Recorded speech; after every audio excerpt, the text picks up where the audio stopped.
పరిమితులు లేకుండా సాగు చేసే రైతులందరికీ రైతు భరోసా. ఐటీ చెల్లింపులు, భూ పరిమితులు పెట్టకూడదని మంత్రివర్గ ఉపసంఘం సిఫార్సు. రేపు జరిగే కేబినెట్ భేటీలో తుది నిర్ణయం. రైతు భరోసాపై కమిటీల పేరుతో ప్రభుత్వం కాలయాపన చేస్తోందన్న బీజేపీ.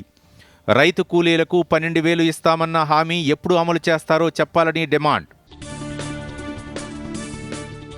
జనవరి 3 సావిత్రిబాయి పూలే జయంతిన మహిళా ఉపాధ్యాయ దినోత్సవంగా ప్రకటన. ఉత్తర్వులు జారీ చేసిన తెలంగాణ ప్రభుత్వం. ఆమె ఆశయాల సాధనకు నిరంతరం కృషి చేస్తామన్న సీఎం రేవంత్ రెడ్డి.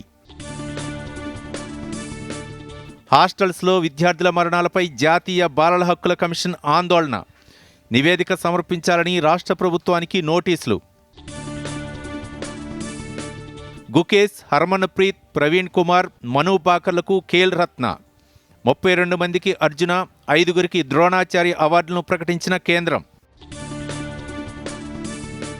సిడ్నీ టెస్ట్లో రోహిత్ శర్మకు విశ్రాంతి, కెప్టెన్గా బుమ్రా. లంచ్ బ్రేక్కు 3 వికెట్లు కోల్పోయి 57 పరుగులు చేసిన టీమిండియా.